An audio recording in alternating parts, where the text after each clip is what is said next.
নমস্কাৰ সকলোকে। আপোনালোকে চাই আছে অসমীয়া ফাৰ্মিং ইউটিউব চেনেল আৰু মই অৱশ্যই আপোনালোকক দেখুৱাই আছোঁ মোৰ ঘৰৰ পাৰ চৰা সৰু সুৰাকৈ আৰম্ভণি কৰিছোঁ ফাৰ্ম এখন। তো এনেকুৱাকৈ বৰ্তমান আৰম্ভণি। তো এইজনী পাৰা মোৰ এতিয়ালৈকে বয়স 2 বছৰ হৈ গ'ল। বৰ্তমান ভাল ছাৰ্ভিচ দি আছে। বৰ্তমান এইযোৰ আৰম্ভণিৰে কৰিছোঁ এইযোৰেৰে। তো এনেকুৱাকৈ আকৌ আনিছোঁ। কেইযোৰ পাৰা আছে আপোনালোকক গোটেইখিনি সকলো কথা ক'ম। আপোনালোকে ভিডিঅ'টো সম্পূৰ্ণ শেষলৈকে চাই থাকিব। আৰু মোৰ চেনেললৈ যদি প্ৰথমবাৰ চাইছে তো আপোনালোকে নিশ্চয় ছাবস্ক্ৰাইব কৰিব আৰু কেনেকুৱা পালে কমেণ্টত জনাব। এইজনীও বৰ্তমান বয়স 1.5 বছৰ হৈছে।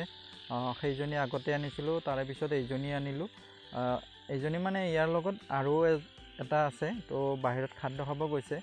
তো এনেকুৱাকৈ এইজনীও বৰ্তমান উমনিতে আছে। আগৰ দুইজনীয়ে উমনিত আছিলে, এইজনীও উমনিত আছে বৰ্তমান। এতিয়া কণী পাৰিছে। পাখি যে মাৰিছে মানে কণীকেইটা আনিব যাম বুলি, সেইটোৰ কাৰণে মানে অলপ খঙত থাকে। তো এনেকুৱাকৈ ডিষ্টাৰ্ব কৰাটো ভাল নহয় বৰ চাগে। তো সেনেকুৱাকৈ হ'লেও আপোনালোকক দেখুৱাব চেষ্টা কৰিছোঁ। এইখন বাহা খালী আৰু এইখনো খালী, মানে বাহিৰত খাদ্য খাব গৈছে। নতুনকৈ দিছিলোঁ। এইখন বাহাত আপোনালোকক দেখুৱাব চেষ্টা কৰিম যে কি ধুনীয়াকৈ উমনিত আছে। একেবাৰে শান্ত হয় এইজনী পাৰা। তো চাওকচোন আপোনালোকে, মই দেখুৱাবলৈ চেষ্টা কৰিছোঁ আপোনালোকক। এই দেখিছে আপোনালোকে, একো নকৰে এইজনীয়ে। আৰু ইয়াৰ কাষত আকৌ এখন বাহা আছে, য'ত নেকি নতুনকৈ আনিছিলোঁ এযোৰ। তো ধুনীয়াকৈ ঘৰ লাগিছে, খাদ্যও ভালকৈ খাইছে। বৰ্তমান স্বাস্থ্যও ভালে আছে, ইহঁতৰ কোনো ধৰণৰ বেমাৰ নাই। আৰু আপোনালোকে দেখিছে যে বাঁহৰ ভিতৰত খেৰ দিছোঁ ন। তো এইখন বাঁহ আকৌ বনাইছোঁ। তো খেৰবিলাক দিছোঁ যে মানে ধৰক ইহঁতক এটা প্ৰাকৃতিক পৰিৱেশ দিব চাইছোঁ মই, যিমানখিনি সম্ভৱ হয় মোৰ দ্বাৰা।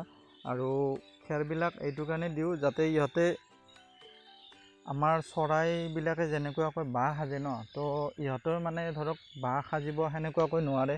তথাপি বাঁহ বনাই দিছোঁ, বাঁহৰ ভিতৰত অলপ অলপ এইবিলাক খেৰ দিছোঁ, য'ত নেকি ইহঁতে উমনিত ভালকৈ থাকিব পাৰে বা ইহঁতে অলপ ভাল পায়, গৰমটো অলপ কম পাব।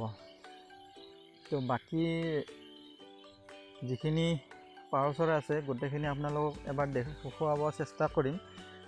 চাই থাকক। মোৰ ভিডিঅ' চাই কেনেকুৱা পালে আপোনালোকে কমেণ্টত নিশ্চয় জনাব।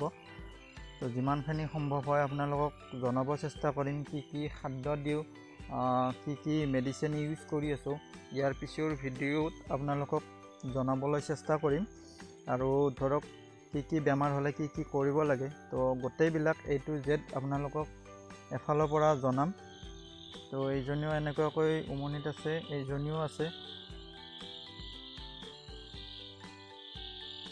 যেতিয়া উমনিত থাকে মানে ইহঁতক খাদ্য দিলে মাতিলেও বাহিৰত খাব নাযায়, মানে কণীটো কিবা হ'ব বুলি।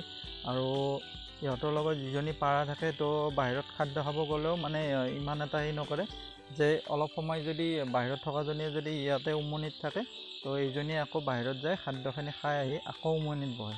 তো এনেকুৱাকৈ থাকে। এতিয়া বৰ্তমান খাদ্য খাব বাহিৰত গৈছে বাকীকেইজনীয়ে, কিন্তু যিজনীয়ে আছে বৰ্তমান উমনিতে থাকিব। তো এনেকুৱাকৈ আছে আৰু।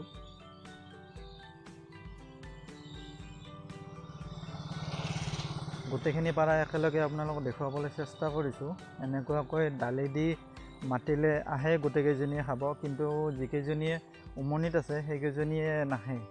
কিন্তু ৰাতিপুৱাৰ ভাগত যদি দিওঁ এনেকুৱাকৈ দালি দিলে তো গোটেইকেইজনীয়ে আহে খাবলৈ। তো বৰ্তমান মোৰ তাত 4যোৰ ব্ৰিডিঙৰ কাৰণে ৰেডি, আৰু বৰ্তমান 4যোৰ সৰু আছে। তো 2-এযোৰে হয়তো এইকেইদিনৰ ভিতৰতে কণী পাৰিব চাগে আকৌ। তো এনেকুৱাকৈ আপোনালোকক সৰুকৈ হ'লেও দেখুৱাব চেষ্টা কৰিছোঁ। তো কেনেকুৱা পালে জনাব ভিডিঅ'টো। ধন্যবাদ।